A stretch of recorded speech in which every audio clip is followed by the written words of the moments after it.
So we're not even going to have the intro that you've seen like millions of times in this video because we got a lot to talk about and I do not want to ramble this time. Coleman, take it We away, shot it please. already. We shot it. Yeah, we shot it. I think it took like 96 days. It's epic. It's Really?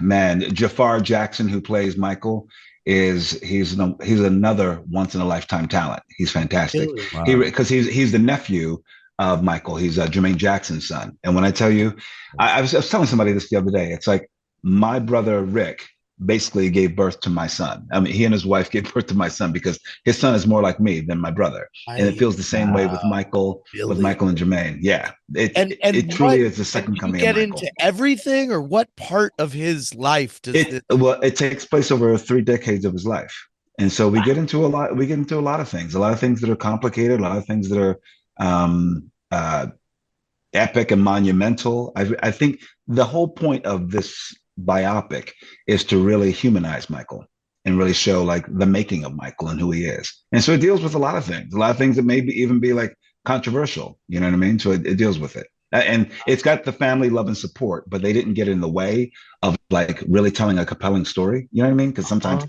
that can happen with families, like, oh, just protect everyone and everything. It's like, no, really show how this family built themselves, how they relate to each other and into the world, and what the world has also created. wow. I'm excited, and I'm assuming that all of his music is featured in the film. Yeah, man, a lot of his music is featured, Wow. and like like I mean, listen, I think there's been footage sort of leaked out about like doing the recreating the Thriller video or Motown 25, like when he first did the moonwalk. Yeah. And Jafar is exceptional. When I tell you, you think you'll be looking at AI, but no, you're actually just looking at this performer in the height of his talents. Giving love to the legacy that So he's. in that bit, we found out a couple things. Now, they're saying that the film is going to be 3 decades. This is something that is questioning a lot of people. I haven't seen it, but it seems like there are people that are questioning. I think what they're gonna do is they're probably gonna display the Jackson Five as flashback segments. This is something that I personally feel, and not I was not the only one to have this thought. Other people had this thought too. So this could probably be in the lens of that. I think when they're saying 3 decades, they're probably gonna refer to the 80s, 90s, and 2000s. So I'm gonna make a wild assumption and say that the 70s is also going to be a flashback sequence. I mean, you don't really have like you have a lot to talk about in the 70s, but really where it starts is Thriller. Like Thriller is kind of where because I feel like that's where that transition is gonna come in into Motown 25. I think that's what they should do. I think it's like you have the J5 stuff, you have like one or two scenes, and then one or two little scenes from off the wall, and then right when that transitions into Motown, that's where it really begins. Of course, they should still highlight like the Ed Sullivan Show and all that very important stuff. So I think they're gonna do a great job with that. As for Jafar, I mean these are things that I've said before, so I don't want to keep repeating. But Coleman said himself, the nitpicking has kind of died out. I'm not seeing as many as before, and I knew this was gonna happen anyway. So it's just common knowledge that he's going to be amazing. And if any of you disagree, then that's completely your opinion. But see it for yourself first. Anyway, we got another update, and this is about a particular individual that fans have complained about. This is another thing that's died out. I'm not hearing a lot of people complain about Taj Jackson with his GoFundMe anymore. I'm not really hearing that. But he did drop a GoFundMe update. How does this align with the biopic? I'm going to tell you in just a minute, but let me tell you his GoFundMe update. I'm going to read it out to you all. Okay, it says every day on social media, I'm constantly reminded of how much the world needs Michael Jackson. Everything has been so combative and divisive. Not to sound corny, but Michael Jackson truly helped unite the world through his music, aura, and spirit. His message transcended politics, religion, gender, and race. He had the gift to reach everyone. Michael Jackson was a universal language that could be understood everywhere, and there will never be another one like him. Now he highlights the Olympics. It is great to see Michael Jackson and his music being openly celebrated more globally. We have come a long way since the multi-awarded UCLA gymnast went viral with her Michael Jackson routines, only to be forced to stop using his music because of leaving Neverland. Oh boy, we got to bring that up again. Now Michael's music is proudly blasted at the 2024 Olympics for the whole world to hear. As you can see, we got a aquatic moonwalk action going on for Smooth Criminal. There were some other MJ performances as well. I think there was a few gymnastics in there too. And Celine Dion, of course, killed it for the opening number. I know it's not Michael related, but we have to at least acknowledge it if we're mentioning the Olympics. Anyway, support. I'm always thankful for the fans who made this possible. You stood your ground firmly when everyone was at its worst. I will never forget how bad, no pun intended, really bad, things got. You made sure everyone knew your support wasn't going anywhere. You knew Michael Jackson was innocent, and no amount of public bullying, ridicule, or peer pressure would change that. Thank God for you. August 29th, for MJ's birthday, I'm thinking of doing another live stream. Also, he put the all of the social media links for the Writing History social. So, not really an update, but more of just putting out the Writing History social medias. And then we have this.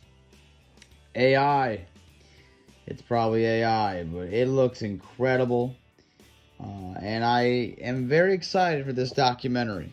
And I know that's pretty rare. You hear me say anything about me being excited about something allegation related. But it's not going to be completely allegation related. It's primarily going to be about his experience, Taj's experience with Michael Jackson. Really just kind of like what the biopic's doing, really humanizing him.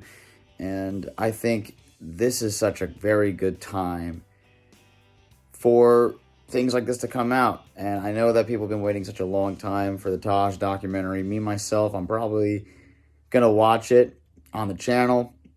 If I can stream it, that'd be great. I don't want copyright to take that away. But I want to react to it as well as just react to the trailer for the biopic.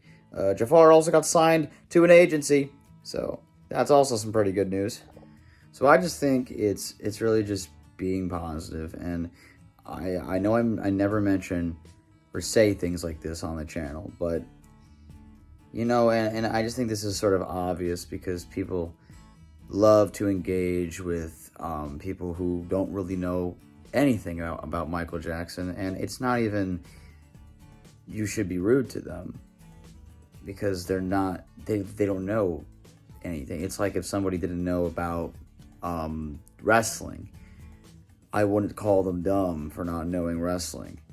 Or, you know, if they have that side of Michael Jackson, okay, hey, look at the other side and see if you can come up with a different thing. Sometimes, like, if people think Michael Jackson was guilty, I try to just leave it alone because I can't control what other people think. The only time it's gonna be like, okay, if I'm gonna go at somebody, I will never do that because that's not me. I'm not gonna dox. I'm not going to attack. I'm not going to send a GIF because that's just immature and it mentally destroys you if you're gonna be on social media arguing with people on a daily. Instead, I don't do it anymore because it's a waste of my time. And instead, I'd rather just make videos like this and, you know, saying how I feel without being argumentative. I'll reply to comments like feedback and stuff. I'll do that with like a response or two, or maybe defend him here and there, but not a full-on conversation. Unless it's a civil one. I can handle a civil conversation. A civil conversation is where I'll go, and where I'll go only. If somebody calls me anything name-wise, I used to care about that. Now I just go with it and ignore.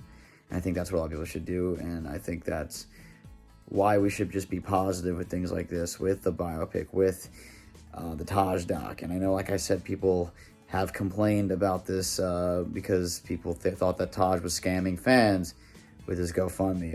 I think the doc's going to happen. It is going to happen. With you know, despite the length, things like this do take a while. So I think that should just be a respectable thing to just admit that these things do take a while. And from what it seems like it is, he's trying to make it perfect. So that's really all I can say. You're not ever canceling Michael Jackson. It is obvious. And I think that we have to stop saying the obvious when everybody already like sane and just I don't want to call people insane. I don't want to do that. But most people do know that Michael Jackson is one of the greatest performers that ever lived. So there's no doubt about that. No matter what other people say, you can't erase his name. And the biopic's going to really prove that. And I know I keep saying this. But see what happens. The world of Michael Jackson's looking great now. And I will see you guys in the next video. It's going to be a good one, y'all. Take care. And bye-bye.